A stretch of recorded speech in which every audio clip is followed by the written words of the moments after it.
My name is Chad Hensley, and on behalf of the Carolinas chapter of the ACI, we would like to welcome you to our session. This is our very first Architects Day session, and we have a real treat for a speaker this morning, Mr. Frank Townsend. Frank, I've seen this presentation or someone similar to this from Frank before, and you guys are in for a real treat. Frank does a great job of educating folks on the breadth of applications for shotcreting, and architectural vertical work is one of those opportunities to utilize shotcreting in a pretty special way. So a little bit about Frank. Frank Townsend is the president of Patriot Shotcrete. Patriot Shotcrete is a disabled veteran-owned small business. Previously, he was the vice president of operations at Superior Gunite. He is a civil engineer graduate of Worcester Polytechnical Institute in Massachusetts and has a master's degree from the University of Missouri. Frank served as an Army engineer officer who deployed to numerous locations from Central America to the Middle East. He then worked in the heavy civil field for Conti Federal Services, Schiavone Construction, and Tudor Perini as a superintendent and project manager. Frank is an active member of ACI 506 and the American Shotcrete Association. Frank is a member of the Moles and Beavers Heavy Construction Organization, is a member of the American Society of Concrete Contractors, as well as others. He has been awarded the U.S. Army Corps of Engineers DeFleury Medal for Medal and Engineer News Record, New York's Top 20 Under 40 for design and construction leaders. Some notable projects include the below-grade wall at the World Trade Center in New York, structural shotcrete on the East Side Access Project in New York, and the Henry Hudson and Bayonne Bridge in New York, just to name a few. So with that, I'm going to turn it over to Frank. It's all yours, Frank. Well, good afternoon or good morning, everybody. I'm here to kind of educate you on what the uses of shotcrete are that you can see throughout your careers and industries. This is brought to you on behalf of the American Shotcrete Association. A lot of the materials are copyrighted through them, so if you have any questions or want something, it'd be a good way to do it. As far as myself, here's some contact information. Up in the Northeast, we kind of just stay in the Northeast, but throughout the American Shotcrete Association, we have a network of companies across the United States that we can kind of get you that information for a local contractor near you. Onto the seminar content. Basically, I'm going to go through what is shotcrete. I'm going to talk about what the history is. I'm going to go through a bunch of different processes, and I'm basically going to do that through pictures. Talk about some of the applications, go and touch briefly on the engineering side of it, as far as the quality assurance, finishing, curing, and most importantly is nozzleman certification. So what is shotcrete? A lot of people think shotcrete is a type of material or something very strange, but actually what you're doing is you're shooting concrete at high velocity. So you're looking at basically 3/8 inch aggregate or smaller, pneumatically projected out of a nozzle. And as per the definition in ACI 318, it's simply a method of placing concrete. It's not something crazy. Strengths wise, you're going to be getting 8 to 10,000 psi. Durability properties, all the same stuff that you would think about with concrete is the exact same that you're going to see with shotcrete. It's just a means of placing it is what you need to take away from. Back to the history. Shotcrete came around in 1907. Carl Ackley, he was an inventor at the very least, but basically what he did, he perfected the cement gun to repair the crumbling facade of the Field Columbia Museum in Chicago. So from there, it kind of adopted through time. 1920s where dry mix really started and started, moving. Why is this going slow? Okay. And then in 1951 is when ACI really, where wet mix started to come into the picture. And I'm going to talk about the difference in dry mix and wet mix here shortly. The Corps of Engineers adopted it in 1970. And then ACI certifications came about in 1997. And that was just prevalent because shotcrete really started to become something mostly out on the West Coast, a little bit on the East Coast. There really wasn't certifications, so as far as quality control was pretty poor. So what ACI C660 and 506 said, okay, we need to come around and we need to have the certification process so we can have these nozzlemen who are important players on the shotcrete team make sure they know what they're doing. That really what started with ASA in 1998, with the following year. Really what ASA is, the American Shotcrete Association. It trains and educates shotcrete around the United States and the world for that matter. Great organization. Again, I'll give you some contact information about them shortly here. Dry mix process is basically you're looking at pre-bagged materials. They could be out of a truck dry. They get pre-dampened through a pneumatic pump, and then water hydrates at the nozzle tip. So that nozzleman that you see in that photo has total control of the water cement ratio. What dry mix is great for is for like bridge repairs, a lot of start and stop stuff. So if you want to hit the window, the door, 3 inches or less generally. Volumes, ballpark 10 cubic yards or less. There are people that do a lot more than that, but that's generally what it's great for. Little tricks and trades with the dry process is you're looking at a larger compressor because you're pneumatically pushing that material. You're looking at about a 750 CFM compressor. And then with that, water pressure is very important. So usually booster pumps you'll see involved with the dry mix process. Wet mix process is obviously a little bit different. That's more of the ready mix application. Again, can fade through a piston pump. And now that nozzleman does not have control of the water cement ratio. What you see tied into that nozzle is air, so they can turn up and down the air. Basically for larger sections, you're looking foundations, 30 yards or more in a given shift. Smaller compressor, a little bit smaller footprint through the wet mix process. So now I'm going to kind of go through a bunch of photos and it'll kind of say, okay, I've seen it or not seen it. It'll kind of stimulate a few ideas for you. Some building retrofits. So windows, you can see that was on a job in Boston. We shoot out about a floor in a day. So you can kind of look at that and say, okay, as far as speed is what's important with shotcrete. Speed and one-sided. So those are two key applications. And then ACI nozzleman certification is very, very important. Just because you have to look at it this way is if you get in a car, let's just say you jump in an Uber and the Uber driver openly comes out and says, I do not know how to drive a car. It's the first time I've seen it. And you know what, we're going to go for a race down the road and I'm going to go race my buddy and we're going to go off road. You got to sit in there and be like, what am I doing here? Really, that's what needs to come across to you if you're dealing with shotcrete with a non-certified nozzleman. That's the same thing. It should be a trigger to say this is not a good idea. So you can see the retrofits on the left. The one on the right, you can see there's actually waterproofing behind the reinforcement. Why you see 2x4s there is because there's no tie back for that reinforcement. So it's to hold that rebar up. And then as you shoot, you just pull the rebar out. Otherwise, the concrete, you're shooting concrete at 80 miles an hour ballpark. That's your velocity is coming through. What it would do is fill up as you get to the top. It could have a tendency to creep that rebar out if it's not tied back. So in that application, that's kind of why you see that. But what you see is in and behind columns, existing columns, that would be kind of a pain to deal with. What you see is the finish, is you see a rubbed finish. So shotcrete is generally, it's all hand finished. So you don't have snap tie holes, you don't have form lines, but you do have the actual hand finish or other finish, which I'll show you later that you could, apply to any surface as you go through. Building retrofits, another one would be columns. This gives you an example. The upper photo is the building pre-construction, 1 foot, 762 of the 1 foot columns you see on the left-hand photo. They needed 3 foot with capitals. And today you see the existing photo over to the right. This is actually the Peloton headquarters in New York for you bikers out there. And with the shotcrete process that it allowed them to do, we were doing about 6 to 7 in a given shift. So the time to get to do that superstructure above is what the key element was for the project on this one here. Bridge retrofits, pretty common. You've probably seen them throughout. This kind of shows you the start-stop. So the before-after photos, you can kind of see of each one.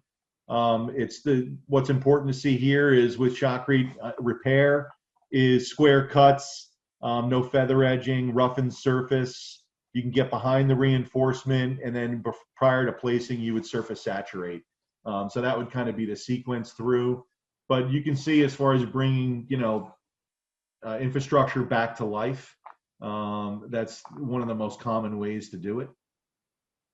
Other bridge overlays, this was a wet mix process. This was, you're talking to 3 to 4.5 feet thick. Those grooves you see down on the bottom right are actually 1 foot in width and 7 inches in depth. This was about 4,000 yards on this job. So again, it's, you have from a small detailed bridge as far as the repair process to an entire footing overlay. So it spans you all the way and in between. Other retrofits as far as footings and things all around, you can do things like this. This one, they want an anti-graffiti pattern. So you see that kind of in the center there. The photo to the right, you can kind of see the lift line. So they're about 6 feet, so it shows you it's about 26 feet in height, that wall. And done in a given shift. You can see there's no form lines, no snap ties. You do see the lift lines as far as the finishers that come down. But that's an actual 1 inch by 1 inch groove pattern. So that center photo that you see is an actual detail shot of the center of that wall there. You can also do other things as far as overlaying. So you can come through, you can see the pencil rod in the upper photo that kind of says, okay, this is what we're going to shoot to and finish to. So the nozzleman has an idea to shoot to that. The finishers finish to it, and what they do is they cut those metal rods and or wires out, and then you get kind of your final product that you see down on the right side there. You can also do highway retaining walls, so pilasters, pin lines, whatever you might want, you can do. It gives you the flexibility to kind of move and go. Where form and pour, it's more of the logistics of the formwork. How do you move it? How do you place it? What are you getting as far as square foot? When it comes to one-sided concrete applications, shotcretes really should be the first thing that comes to mind, because again, there is no form. You can do whatever you want. We've been on many projects with architects where there's fine details that come through, and if they don't like it, it kind of gives you that chance at that time to erase it and redo it for carvings and things like that. I'll show you some examples of those coming up. Other things, so foundation, so things like the staple saddle that's all built on shotcrete. Hudson Yards, New York City. What's important to that lower photo, it's 10,000 PSI concrete. You can see the pilasters, pin lines. This is the actual one of 3 levels of a basement. Most importantly, as far as cost savings on a project, is the tower crane. You see a white scaffold system. That's actually the base of the tower crane. That tower crane is not erected yet. So in high cost of living areas, New York, Los Angeles, that tower crane operator makes a pretty significant amount of money. And saving that time and the logistics for that tower crane to get out of the ground and not need it is pretty exponential on the general contracting side. Dealing with rakers is also sometimes of a tough go. So you can see the formwork on the left side makes it very difficult dealing with rakers as far as box outs. Sometimes you have to get specialty forms. With shotcrete, again, you can shoot around. You can see the photos, the before and the after. You can just leave boxes out. It gives you the ability to kind of be extremely flexible with your placement. If you want to go vertical, you want to go horizontal, hey, I want to leave this area out. It gives you the ability to do that. From there, you can burn those rakers out and then patch over it. So it's very, very flexible. Retaining walls, the one on the left is a very simple retaining wall. What makes it exciting to hopefully you, and it's exciting to me, is that top left photo was taken at 7 o'clock in the morning. The bottom left photo was taken at 2:30 in the afternoon the same day. So no forms. You can see it's cleaned up and it's gone. The wall is done. You do see, again, the hand finish marks. It is perfectly flat, I promise you that. But you see the hand finish marks, and that's something you can do with different finish techniques depending on what you want.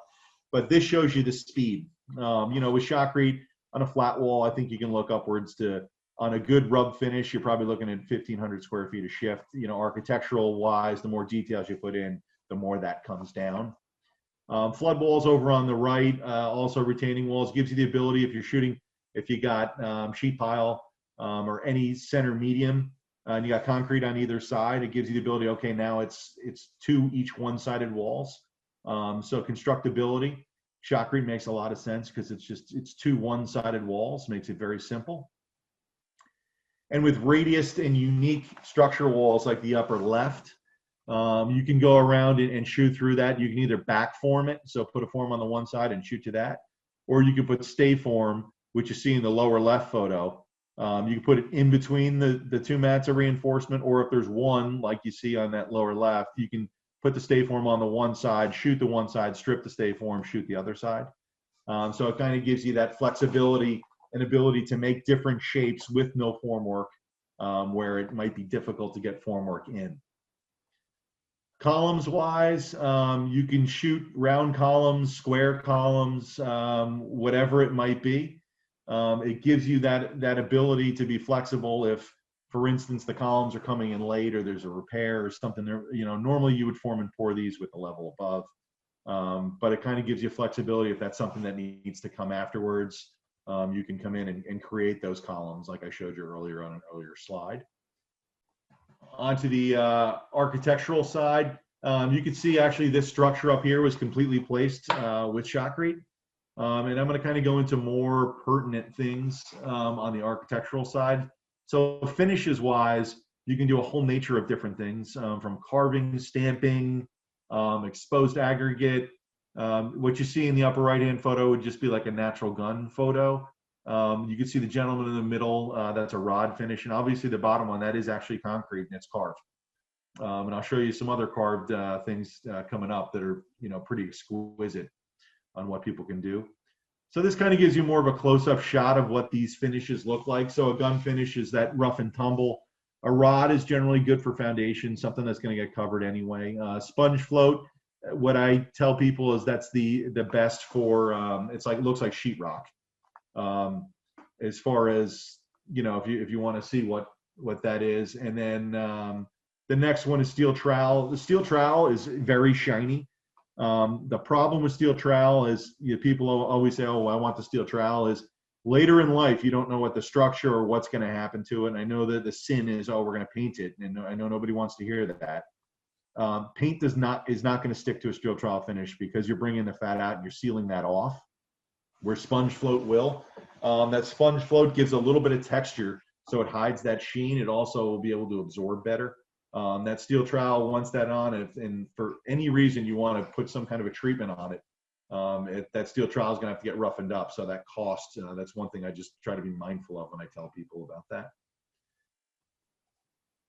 As far as other unique things, you can carve, you can stamp, you could board finish. So anything and everything you can make as far as any kind of rock structure.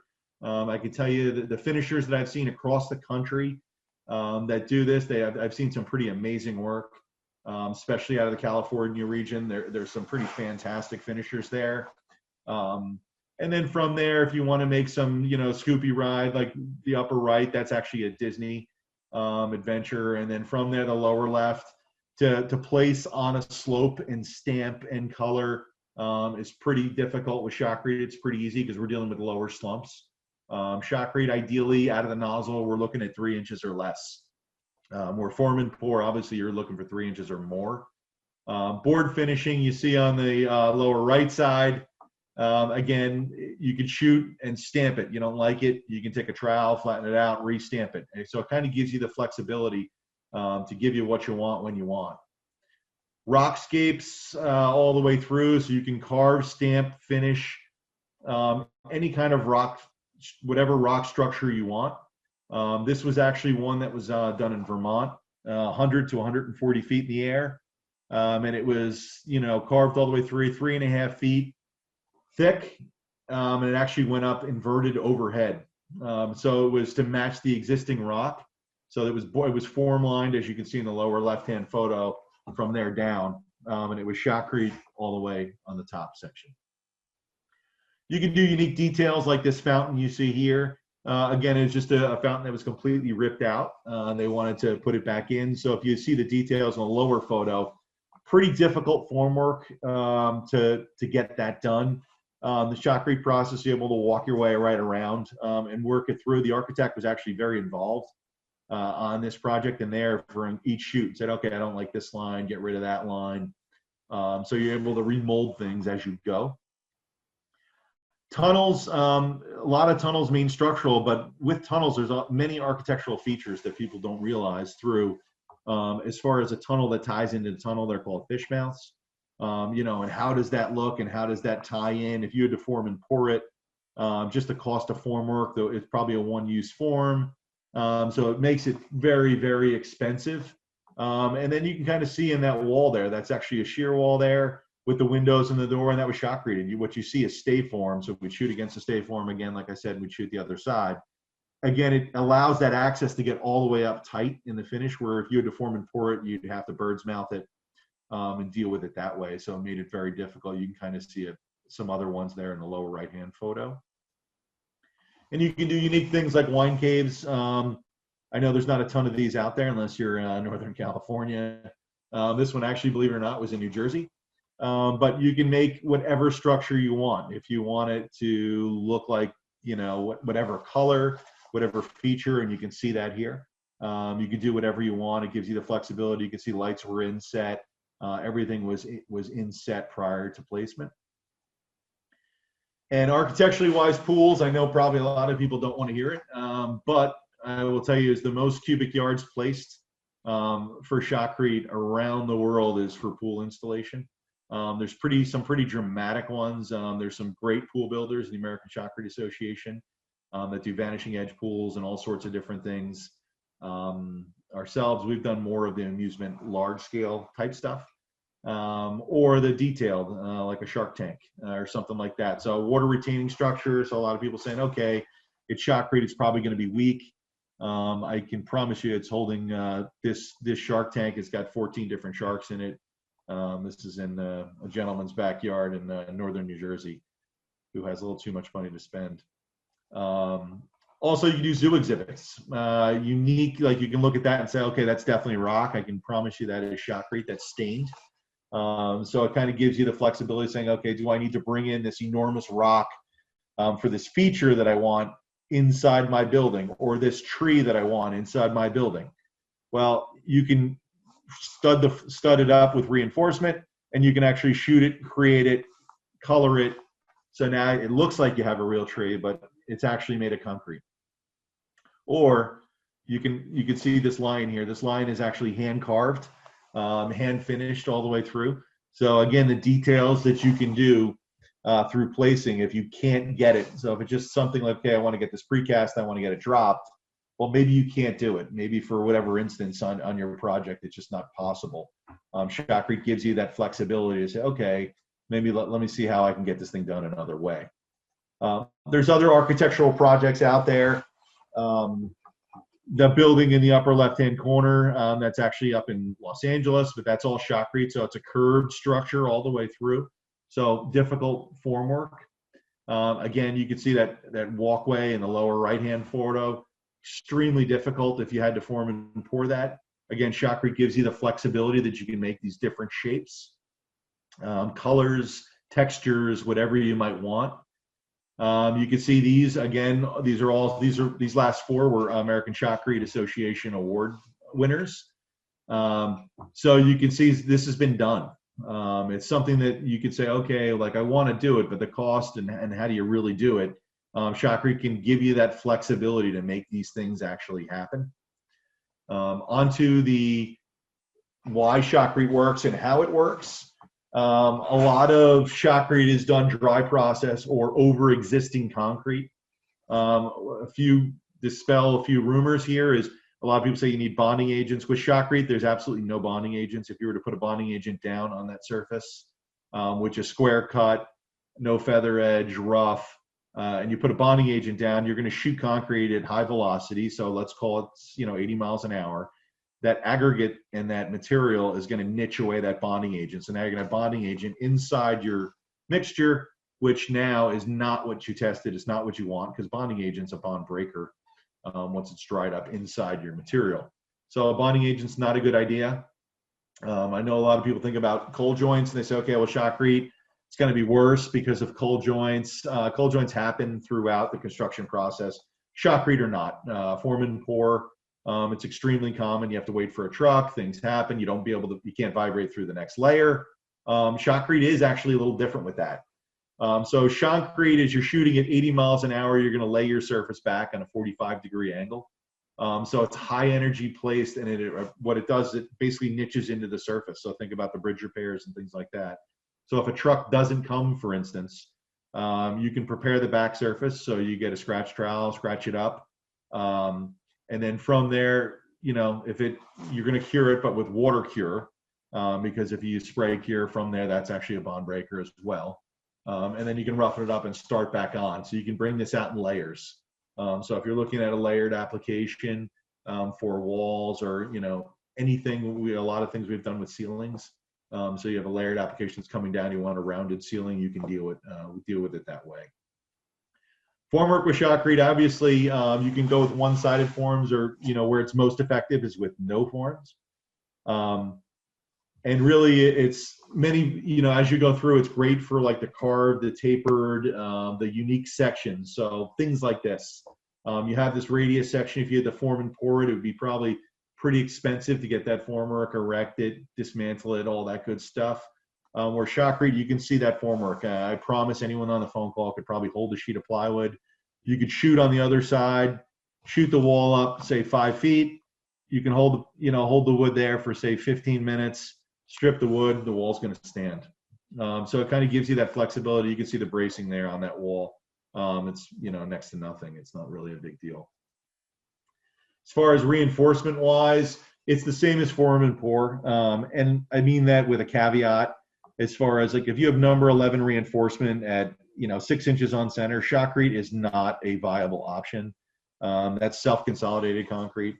But if you have like if you have like number 7s at 12 inches on center, no big deal. 9s, even if evens 11s at 12, depending on where they are, that's possible.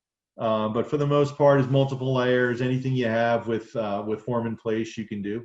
It's really not much of a difference. What we do for grade control, so what you're saying is, I want a perfectly flat wall and then I want it radiused. How do you do it? What we do is we use ground wires. So you're going to use ground wires placed anywhere from 3 to 4 feet, say, in distance apart from each other.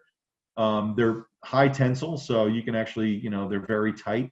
So what that does, it gives the nozzleman an eye to shoot to, and then it gives the finishers a surface to grade off of. And then once it's graded, then those wires are cut out, and then that final finish gets applied. So you can pretty much guarantee you're going to be on, because you're going to see those grades in place the day prior to placing, or the morning prior to placing. You can come out and say, okay, let's take a look at this, and you can measure, okay, it's 2 inches off the rebar, or okay, yeah, it's 1 foot thick. That's where they're going to place to. So it gives you that. As far as curve profiles, what shotcrete companies use is pencil rods is one means. So what they are is they're very, very small, basically rebar. You can take it and bend it.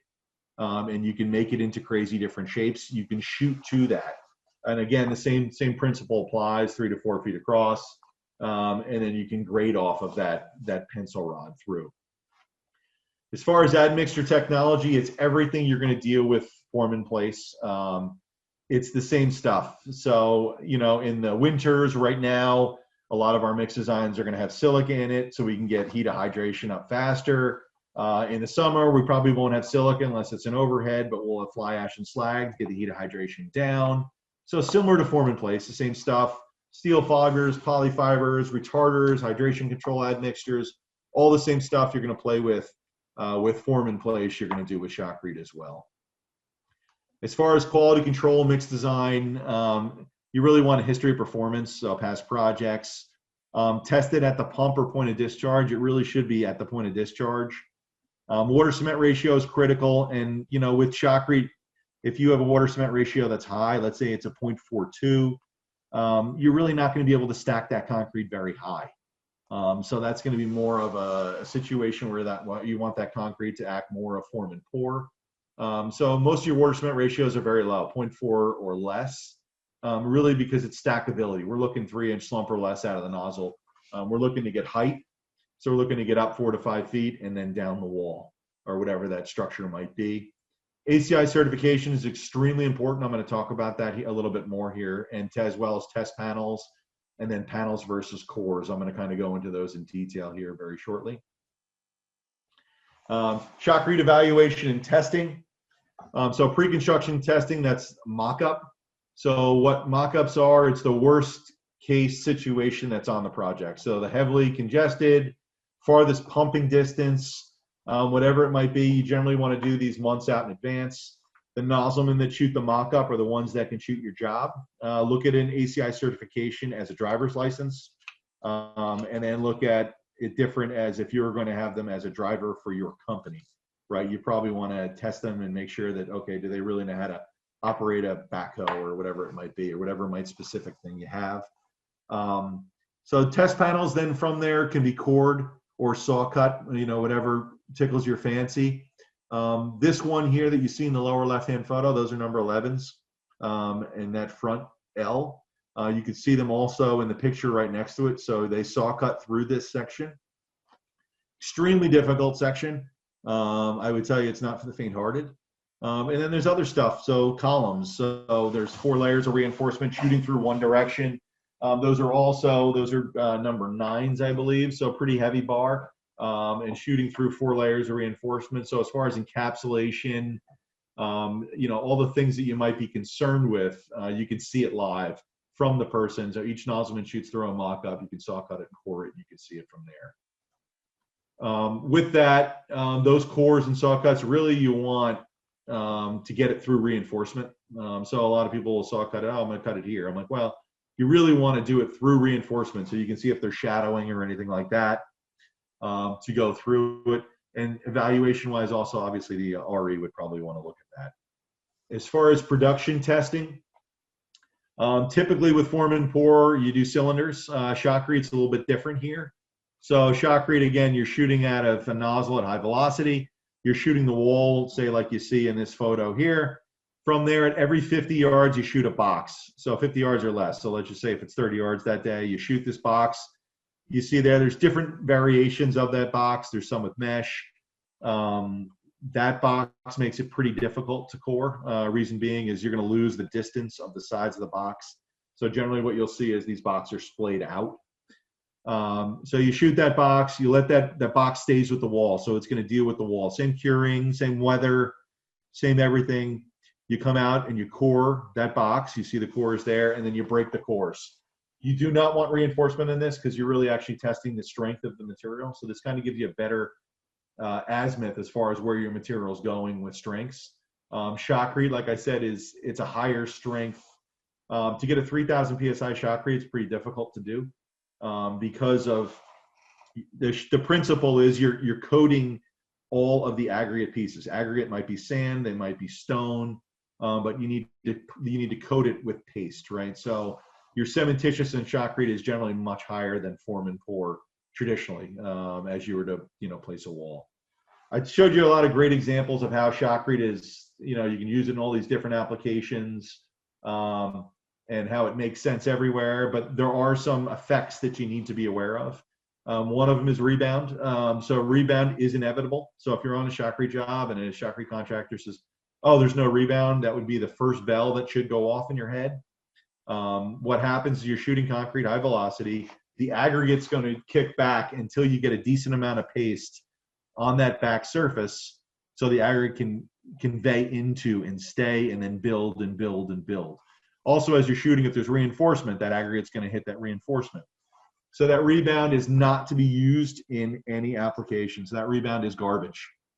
So it needs to come out, it's waste. So it needs to be shoveled, put in a bag and removed, or if you want to use it for backfill or something like that. But it's not a structural element, and that just one thing to be mindful of when you're on projects. Another thing to be mindful of is overspray. And this is just laziness, to be honest. It happens, unfortunately, like everywhere. And you see it down in the lower photo. So it's like, okay, they stopped the wall below the photo, but they should have put up a form or put plastic to protect that next level. So what you see there all needs to be chipped out. You need to chip out down to the reinforcement. You need to have a surface that you can shoot against. So overspray is just something, it's a matter of plastic, really covers that one. Concrete curing, wet cure is the best and most effective curing process. I would tell you whenever you can, that's great. The problem with walls is you're going to wet cure, and wherever your bottom surface is, it's going to leave wind up being a lake. So most commonly curing compounds are used. Really, with the big thing with curing compounds is making sure your contractor is applying that curing compound 2 times in both directions. So vertical, horizontal, and going through it in that manner. ACI certification program is extremely important. And if you leave this, and the one thing that you know is, if I do shotcrete, I need an ACI certified nozzleman, I did a good job. To take it, you need 500 hours documented experience of shooting. So it's not on a shotcrete job, actually shooting experience. From there, there's a 1-day ASA mandatory education session. And then there's a written examination, an oral examination, and a practical examination. I can tell you, I've gone through it myself. I am ACI certified, and it's well worth it. The examiners do a great job as far as being thorough. The examination, the actual questions get reviewed and changed, so it's not like it's the same question to everyone and every year. The oral exam is safety related. So if this happens, what do you do? If this happens, what do you do? So it really puts the nozzleman on point of saying, like, okay, I need to have safety and I need to have command and control of the situation because it might come to that. And then it's the practical examination, which is shooting the box that you see there. I know it's probably pretty small for you. And you shoot 1 box per application. So it might be vertical, horizontal, wet, dry. So a total of, if you wanted to be the master nozzleman of all applications, there'd be 4 different boxes: 1 wet vertical, 1 overhead vertical, or 1 wet and 1 dry, vertical and overhead. Myself, I'm just wet, but it's important to know. So you can actually take this and look it up. You can go on ACI Certifications, type in Frank Townsend. You'll see, okay, this is my certification, this is what I'm certified for, and this is when it expires. So it's something to check if you're out there and just say, okay, I've got Juan Cabrillo, and he's wet mix overhead certified, and you ask him for his card, and he gives you John Smith, and you can look it up. So it's one thing just to be mindful of and to check when you're out on your projects. Here's the difference. So both were perfectly flat surfaces. You can kind of see the surface in the middle there. And you can see the fat. So the finishers, brought the fat out to give you a nice finish. But what's underneath the finish? So ACI certified to the right, non-ACI certified to the left. So big discrepancy. Big concerning thing that, when you're out there. So when you're out there, it's just ACI certification really needs to be a must. References for you out there: ACI 506 is a great reference. From there, also ACI C660 is one for nozzleman certification. So if you're looking at that side, nozzleman certification, I work with both those groups. There's some fantastic people that are driving both those groups there. ACI 31819, so now shotcrete is in there as far as a means of placing concrete. So it kind of gives the avenue of saying, okay, generally in the past, shotcrete saying, okay, it's a different thing, it's a different process. How does this work? Now it's just like, okay, it's concrete, and shotcrete just a means of placing it. Useful tools and resources. If you want to snapshot that, the ACI certifications, that's the way you can check them. And then the ASA contacts are on there. Great wealth of knowledge. Charles Hanskett is a phenomenal educator. And probably one of the most astute shotcrete knowledge person in the country, I would say. And so you can reach out to these people at any time and say, this is what I'm looking for, this is what I want. Got a presentation from Frank, hey, great, but I'm looking for something a little different. He might be able to help you there. So the big question is, so why shotcrete? The photo on the left shows, it's obviously the same wall, but we were going against a foreman pour contractor. The foreman pour contractor took 5 days after the reinforcement was up to install the forms, place the concrete, strip the forms, move the forms, and do the next level. Obviously, you still have to rub and patch that photo, so they still have some cleanup. The shotcrete photo on the left took about 7 hours. So it kind of gives you that, who cares? It's the time. That's what cares. And what's the look? What look are you looking for? You looking for a stamp finish? Are you looking for a carved finish? That shotcrete finish allows you to be like a kid and write your name in the sidewalk. Do anything you want. So if you have a certain trowel, we work with a couple different large museum projects, and they had different finishes that they wanted. So you can get a specialty trowel made, and you could say, okay, I want lines that wave like this, or I want circles that go around. Anything you want. It kind of gives you that flexibility to do it.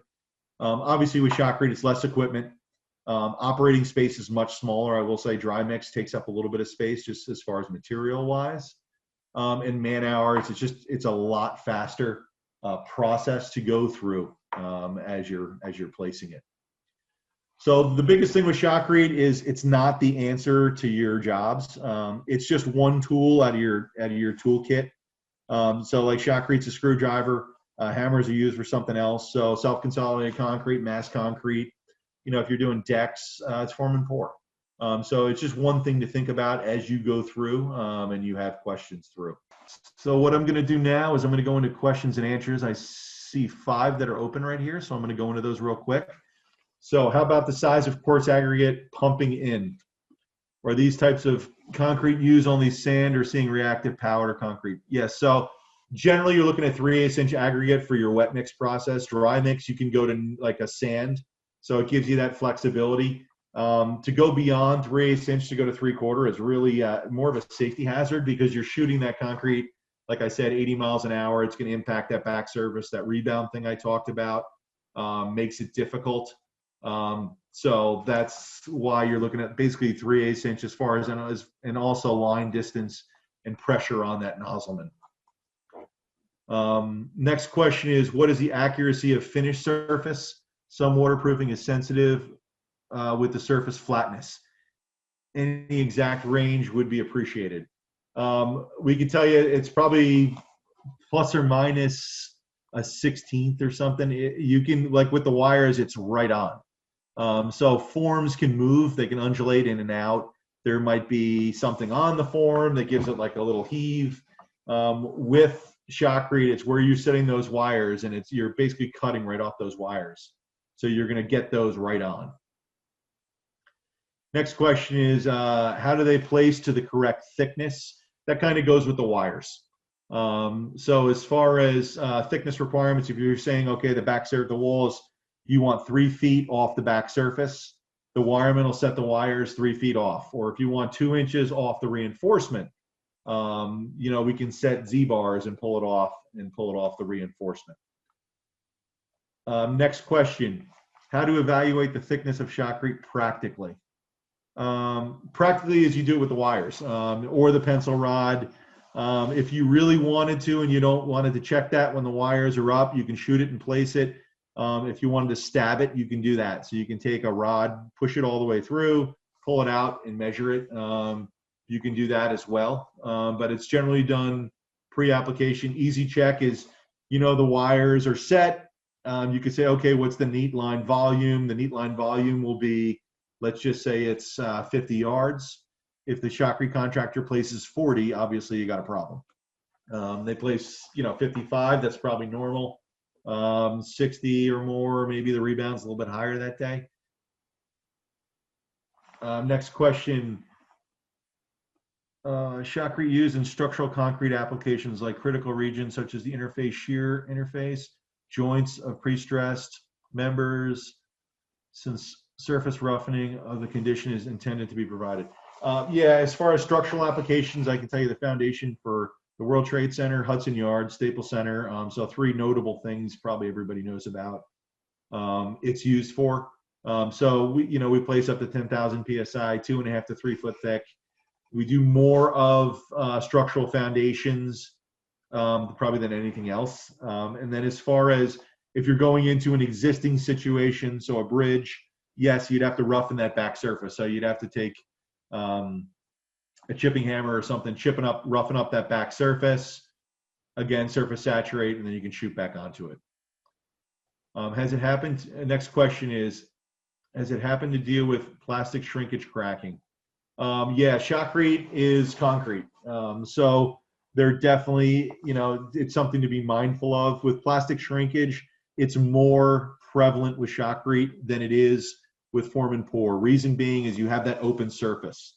So the ways to handle that would be curing compound or a surface agent right away while you're finishing it. Or, you know, wind might be the issue that's wicking water off your surface. So you might have to put up a wind block or things like that if it's an exterior replacement. So with shotcrete, I would tell you, if you're thinking about using it on a project, I would tell you absolutely yes. Ask for the plan of saying, okay, if the wind is over 8 miles an hour, what are you going to do? How are you planning to deal with that? And then last question I have here is, are supplementary cementitious materials like slag, fly ash commonly used in the concrete mix design? Is there an advantage of using slag if available in the marketplace? Absolutely. We use, what I'll do is I use all the time. So in the winter, I will replace some cement with silica. Again, I'm looking for heat of hydration. I'm looking for stickiness. I'm looking to get to 500 PSI as fast as possible to combat the elements. In the warm weather, in the summer, we're going to look for slag or fly ash. Again, the opposite reason. We're going to try to get that heat of hydration down so that concrete doesn't go off as fast, that reaction doesn't happen as fast, it doesn't generate that heat, which makes the concrete cure faster, which make the finishers a lot harder, and they need to be like ninjas to get through it. So yeah, there's definitely advantages of that. Myself, in the Northeast, I have a tendency more towards fly ash than slag. But you know, fly ash, slag, you know, they have similar properties as far as you go through with that cementitious. Next question, are there any specific requirements for instances where the cord specimens are compared against cylinders in the same placement? Absolutely. I really try to enforce that on all mock-ups, especially if you're new to shotcrete. If you don't know, I would tell you is do it. So you take the cores, you take the cylinders, and compare them up. So you get the strengths, and you can compare them. It'll give you that warm and fuzzy as you go through it. Generally, as jobs go on, people stop doing the cylinders. It's really not the way to do it as per ASTM and ACI. But some jobs you say, oh, we're doing cylinders because that's just what we do.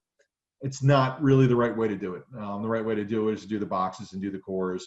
But comparing them up is absolutely the right thought, Michael. That's what I would do as you go through. Pending any other questions, that's all I have for you guys.